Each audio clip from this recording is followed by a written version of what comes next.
Patrick Plonski on Books for Africa. Patrick Plonski has served as Executive Director of Books for Africa over the past 22 years.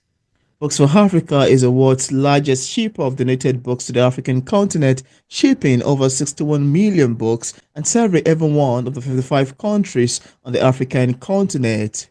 He holds a PhD in international education and master's and bachelor's degree in history. And on today's episode of Auto Interview, it's my utmost pleasure and joy to have on the show today Patrick Plonski in conversation around books for Africa.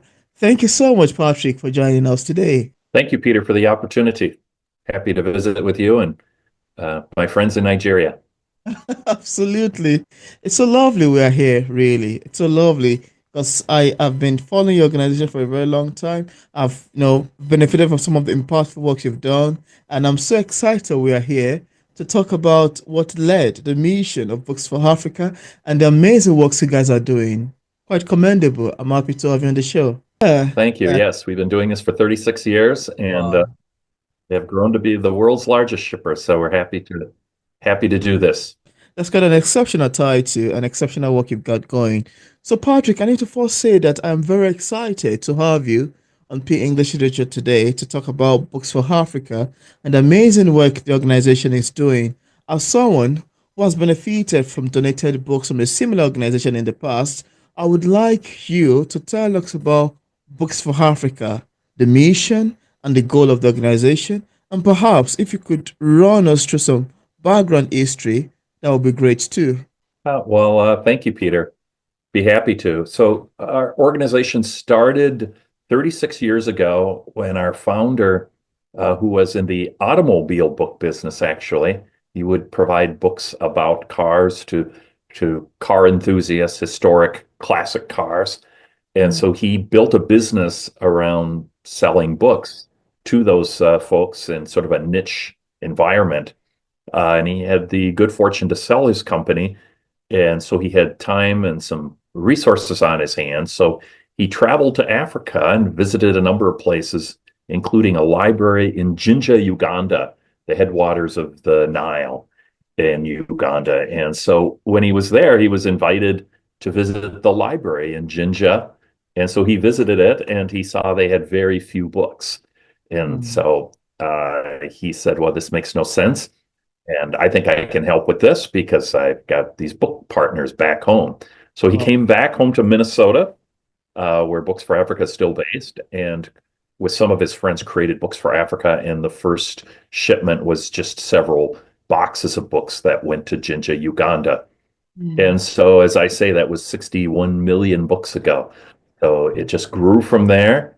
The mission is to end the book famine in Africa. So we measure success by how many books we send, with the understanding that all books need to be high quality and usable, not just any old book, but a book that's helpful. So we do actually recycle a lot of books that are not helpful and useful. But we now send 2 to 3 million books a year. Wow. Uh, in the past 6 months alone, we've served 30 countries. Wow. Most of our books go out of Atlanta, Georgia, where our main warehouse is. Oh. Many places also, Paris, uh, London, San Francisco, Annapolis, Dubai. We just sent a shipment several weeks ago. So it's grown a great deal over the past few years. Well, that's a lot, really. I mean, have got a lot of work ongoing. That's quite big. That's quite massive. That's quite commendable. That's quite life-changing, and that's quite Yeah. impressive. I'm really impressed and taken aback by the numbers of works you guys are doing. And it's a great initiative to send books to Africa. As I understand, some of the challenges that some rural setting, local communities, public primary and secondary schools experiences in some parts of Africa, even here in Nigeria, though the situation has, slightly changed a bit with the introduction of technology and electronic books, e-books, but then I know that there are still communities that have little or no access to books, libraries, and this actually affects children and bright students who loves books yet have no access to it. Use someone like me, for instance. You need to see my excitement when I receive 100 copies of used books from Books to Africa. I was very excited. I was thinking about like, oh yeah, I got this today so much. And if I hadn't been exposed to books, I'm not quite sure I would have been here. But then I want you to talk about some of the feedbacks you've gotten from, say, schools, literary passionate students, colleges, public school teachers, principals of secondary schools and proprietors of private schools that you've donated books to in Africa. Yeah, well, thank you. And again, really what we do is fill up libraries across Africa with books. And Uh, the purpose of a library is to have whoever walks in the door wants. That means yeah. a vast quantity of information. So some books may be read a lot, some books may be read by one student, over 5 years. The important thing, though, is that the library has that information.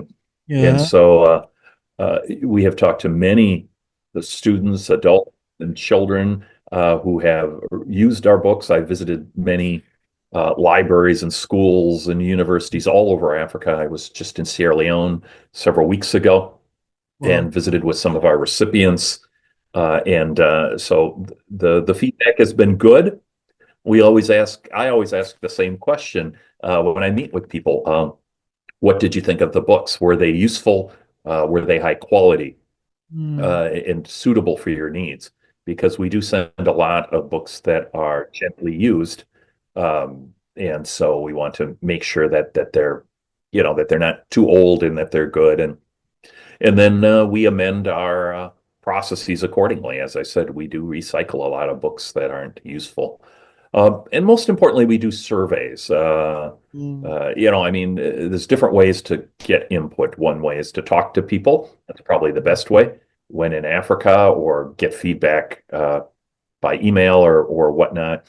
We do also do surveys. We've been doing this for the last 5 years or so Wow. and have surveyed recipients in some 30 countries. And the answers have come back always pretty much the same. The books are useful Hmm. and the books are high quality. Wow. And that's kind of what we want to hear. I'm summarizing there, but Wow. so I mean, there's different ways to get information. You can sort of do these scientific analyses, and that's one way. Another way is just simply to talk to people, and we do both. Yeah, that's very commendable, really. And I love your take on that. It's a whole lot ongoing. Very, very great and quite impressive. And I also see that your organization donates other study materials aside from books. Could you tell us about that and how it works? Yeah, so in addition to hard copy books, which is our main uh, Project. item to donate, Yeah. we do also donate computers, desktops, laptops, tablets, and all of those devices are loaded with digital content. So in addition to sending 61 million books, we've Wow. sent approximately 7 million digital books over the Wow. past 36 years. And so I think computers and tablets are the main other item. We Yeah. try to send school supplies and have done that. Um, Sometimes we get into issues with customs. Uh, Sometimes we send the books in partnership with other organizations, and they'll be sending other materials. The diaspora in the US, for example, might be sending containers, and they need a few uh, pallets of books, and we'll include Yeah. those. We're sending a container to Malawi in a month or Wow. two. That will have a lot of seeds in it and agricultural products Wow. for their recipients in Malawi. School supplies like pens, pencils, paper, that kind of thing we send. Wow. But people, we never want to lose sight of what our core mission is. Our core mission is sending books, uh, high quality books in volume, and so we don't want to be distracted from that mission by other activities that are important but not central to our mission. Wow. Because even though we're the world's largest shipper of books to Africa, we're a somewhat small organization with a Wow. budget of 2.5 million or something like that. In the large scheme of things, that's a smallish organization. So we want to stay focused. Wow. That's a whole lot, really. That's quite impressive and quite amazing. I love your take on that. That's a lot, you guys are. I mean, it's amazing. And we actually need to make a very impressive, feedbacks and praise to the donators, to the process of shipping it, because I know sometimes there might be issues with custom duties, etc., especially if it's coming to African countries. And it's quite impressive how, despite or aside from books, you've done a whole lot of digital donation, computers, and school items as well. That's a lot. And also, Patrick, I'm Yeah. curious. Thank you. Yeah. Absolutely. I'm curious as to how you get into this field and what impact did you think access to books have on individuals? Well, I've always been a great lover of books. When I was in grade school, I got special permission to visit the town library because I went to this small grade school and had a tiny library. Hmm. And so there were other history books that I wanted. Uh, so I got special permission during the school day to visit this library and check out some additional books. And so I've always loved books and uh, have a house full of them, Oh. more than I can read, And truly. Uh, but after I graduated from college, my first degree, it was a degree in history, and I ended up working for the legislature here in Minnesota. And I did that for like 11 years. I've always loved travel, and so I spent a lot of time traveling, largely to Europe, made a lot of trips, and I wanted a job where I could have the opportunity to travel and do work in other countries. And so what happened is I ended up working at the University of Minnesota as an executive director, focusing on agriculture. But I was an executive director and I started a PhD program focusing on international education. Hmm. And so when I was hired by Books for Africa, they hired me because they needed an executive director, and I was one. And Oh. so that's half the battle. And also, I was working on this PhD. So that made me a good fit. I like to think of myself as someone who can get things done. It's Hmm. important to have a heart for the organization and the mission of Absolutely. any organization Yeah. you're running if you're in an executive capacity. Oh. But I think practicality and being able to implement a vision and a mission, and as we say in the United States, the nuts and the bolts of running an organization well is equally important. Hmm. So hopefully I can bring both of those. And I've been here 22 years, and I love it. So hope Hmm. to continue uh, earning my keep, adding value, and sending more books to Africa. Wow. That's quite amazing, really. I am impressed by your background history, by your background conversation, and how you got into this, really. That's quite impressive. That's quite impressive. And that want to make me to ask you about how many books you've sent to Nigeria and who do you work with in Nigeria? I'd love to hear that. Yeah, our key partner in Nigeria is the Sir Emeka Afor Foundation. So actually, right now in Lagos, there are 10 containers of books. Each container is about 20,000 books. Each container is 20 tons of books. They're making their way through the port of Lagos, running through customs, and they will be uh, heading to Orifite near Port Harcourt, One, in southern Nigeria, where these are all medical books, many brand new medical books. And Oh, so these books will be distributed to hospitals, clinics, nursing and doctor training universities across the country. And we're wow. working closely with not only the Sir Emeka Four Foundation, but also with the Nigerian Ministry of Health to Um, distribute those books. So we're happy that's a large scale initiative. And Nigeria is one of our top recipient countries. We have oh, shipped over 5 million books to Nigeria wow. historically. And so, to send large numbers of books to any country big projects like this, sending 10 containers is important. Wow. So we're happy to work with Surameka. We work with many partners. We've sent to Wow. U.S. embassies all over Africa and Wow. Nigeria, different projects. And many of our partners are just one-time recipients. So a university, let's say, will get a container of books and that's it. They're done. Mission accomplished. But Surameka 4 Foundation has received many, many containers and Wow. distributed them not only in Nigeria but elsewhere. So we welcome that partnership, and I've been to Nigeria many times, visiting Oh. our partners across the country. That is quite impressive. I love your answers to these questions. They're quite impressive, quite inspiring, and well educative. Thank you so much. I'm intrigued. I'm taken aback, and I am inspired by your tons of amazing works. That's a great one, really. And thank you so much for sharing. Now, Yeah, thank you. Could you tell us more about your upcoming project or some of the other works that Books for Africa are involved in? Also, how does your book distribution to Africa works to other African countries, let's say? Well, some of our new initiatives, I mean, everything focuses around sending more books.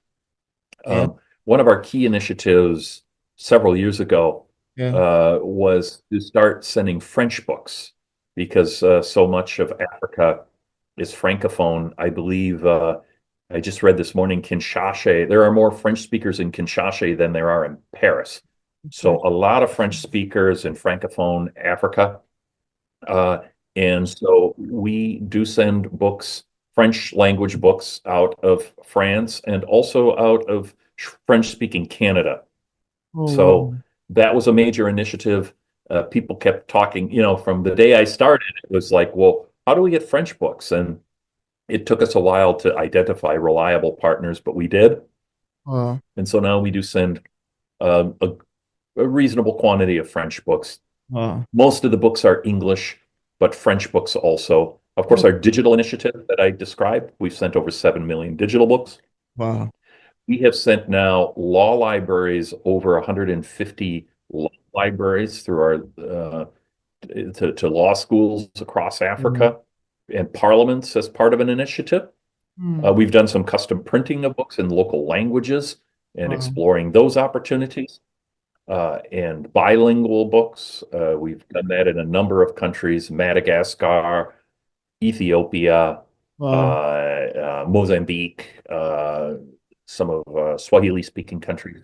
Wow. Oh, wow. And we have a girls empowerment initiative where we send books for girls to read about leaders in their lives, or leaders in who are women and girls, and so that it can inspire them.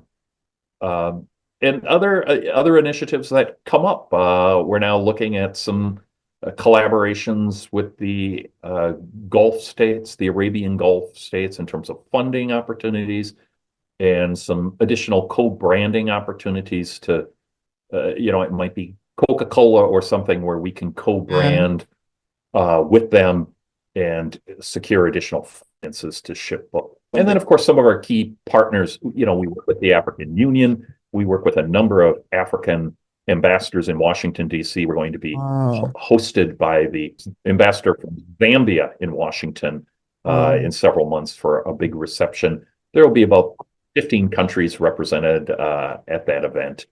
So we're always looking to build the brand, build the visibility, and look at new ways of being helpful, but to not lose sight of our core mission, which is to provide books and Mm. advance education. Well, that's amazing, really. I love your take. This is quite amazing. This is quite great. This is quite wholesome. And I want to say well done to the organization at Books for Africa. Their works are quite amazing to me, and I'm pretty very sure it's touching and impacting a lot of lives, which is really what matters a lot. Thank you so much. Thank you so much. And before we wrap up, is there anything that you would love to share with the Thank you. viewers about Books for Africa that we did not mention in this interview and you'd love the viewers to know? And also, how can people follow your organization, perhaps on the internet? Yes, we have a website, booksforafrica.org. A lot of good information there. We can be contacted there. Uh, Yeah. if We have a e-blasts that go out, and so you can sign up on our website to receive further information. We're always looking for partnerships. Just this morning, I believe it was, a partner in Dubai contacted us. Wow. And so, there may be some resources there that we'll see. And so a lot of times we don't have a lot of money to advertise, but people come to us with ideas, opportunities to partner. It might be donating books, it might be donating money, who knows? And so Mm. we welcome that. And if anybody wants to be in touch with us, go to booksforafrica.org Yeah. and drop me a line. We also are active on Facebook.